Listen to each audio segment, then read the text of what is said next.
আসসালামু আলাইকুম সম্মানিত দর্শক, রাহাত আসাদ কুকিংয়ের তরফ থেকে সবাইকে অনেক ধন্যবাদ আমাকে সাপোর্ট করার জন্য। তো আজকে যে রেসিপিটা নিয়ে এসেছি সেটি হলো পনির মশালা। তো আমরা তো পনির বাটার মশলা, পনির কোপ্তা এসব তো করেই থাকি। তো আজকে আমি নিয়ে এসেছি সিম্পল পনির মশালা। তো দেখুন রেসিপিটা, আশা করছি আপনাদের ভালো লাগবে। তো প্রথমেই আমি কড়াইতে সাদা তেল বা সানফ্লাওয়ার অয়েল দিয়ে নিয়েছি। এবার আমি টুকরো করে কেটে রাখা পনিরটাকে এর মধ্যে দিয়ে ভেজে নেব। পনিরটা খুব বেশি আমি ভাজবো না, পনির খুব বেশি একটু ভেজে নিলে শক্ত হয়ে যাবে, সেজন্য আমি হালকা করে পনিরগুলোকে ভেজে তুলে নেব। আর পনির ভাজার সময় আমি তেমন কোনো মশলা দেব না, অল্প একটু হলুদের গুঁড়ো আর একটু লঙ্কার গুঁড়ো দিচ্ছি। আপনারা এটাকে স্কিপ করতেও পারেন, অসুবিধা নেই। আপনারা শুধু লবণ দিয়েও পনিরগুলোকে ভেজে নিতে পারেন। তো দেখুন আমি অল্প করে ভেজে নিয়েছি, খুব একটা কড়া আমি পনিরগুলোকে ভাজিনি। তো এবার আমি এগুলোকে উঠিয়ে নিচ্ছি। তো দেখুন আবার কড়াইতে আমি ওই তেলেই দিয়ে দিচ্ছি 1 চামচ ঘি। তো আপনারা এখানে ঘিয়ের জায়গায় বাটারও ইউজ করতে পারেন, কোনো সমস্যা নাই। তো ঘিটা দেওয়ার পর গরম হয়ে এলে তারপর আমি এতে দিয়ে দেবো গোটা গরম মশলা।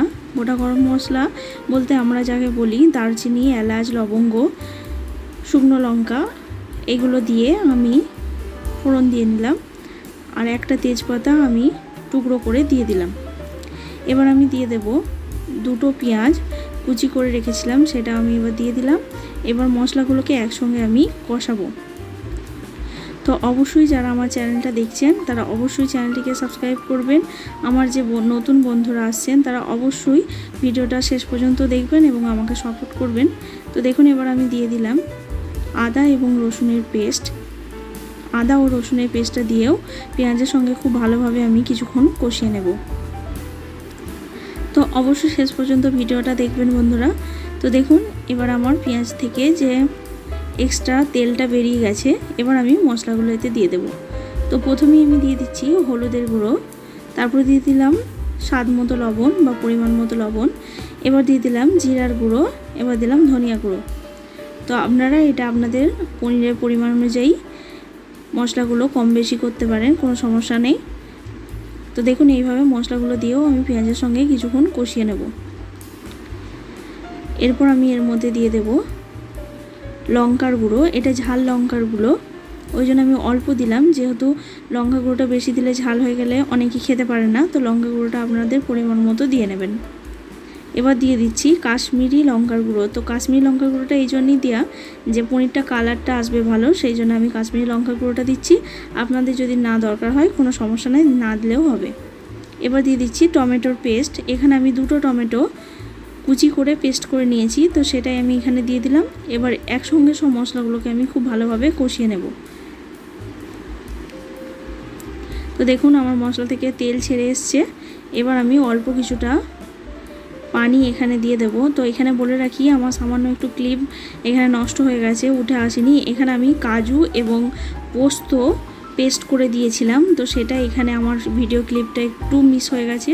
তো আপনারা চাইলে সেটা দিয়ে নিতে পারেন বা কোনো অসুবিধা নেই, এইভাবেও করতে পারেন, এটাও খুব টেস্টি হয়। তো অবশ্যই চ্যানেলটির সাথে থাকবেন, পাশে থাকবেন। আর আমার যারা ফেসবুক পেজ থেকে দেখছেন অবশ্যই পেজটিকে ফলো করতে ভুলবেন না বন্ধুরা, আপনাদের সাপোর্ট অবশ্যই দরকারি। এবার আমি যে ভেজে রাখা পনিরগুলো তুলে রেখেছিলাম সেগুলো এই গ্রেভির মধ্যে দিয়ে দিচ্ছি। দেখুন গ্রেভির মধ্যে পনিরগুলো দিয়ে আমি খুব ভালোভাবে নেড়ে নিয়েছি। খুব বেশি নাড়াচাড়া করলে পনিরগুলো ভেঙে যেতে পারে। তো দেখুন অল্প একটু আমি পানি দিলাম, খুব বেশি পানির দরকার নেই, যেহেতু মশলাটা আগে থেকে কষানো আছে এবং পেঁয়াজটা সেদ্ধ হয়ে আছে। তো পনির তো বেশিক্ষণ সেদ্ধ হতে লাগে না, সেই জন্য অল্প একটু পানি দিয়ে আমি এটাকে ওপর থেকে একটু গরম মশলা পাউডার আর মিট মশলা পাউডার আমি দিয়ে দিলাম।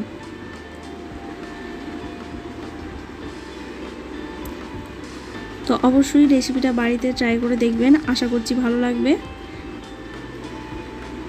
যারা মাছ মাংস খেয়ে খেয়ে একটু বোর হয়ে গেছেন তারা অবশ্যই পনিরটা ট্রাই করতে পারেন, আশা করছি সবারই খুব ভালো লাগবে। সিম্পলের ওপর খুবই সুন্দর একটি রেসিপি। তো দেখুন এবার আমি ওপর থেকে ধনেপাতা কুচিটা আমি ছড়িয়ে দিলাম। ধনেপাতা কুচিটা দিলে অবশ্যই একটি খুব সুন্দর স্মেল আসে এবং টেস্টও খুব ভালো হয়। তো দেখুন এবার আমার গ্রেভিটা একটু মাখা মাখা হয়ে গেছে। তো এবার আমি গ্যাসটিকে বন্ধ করে দিলাম।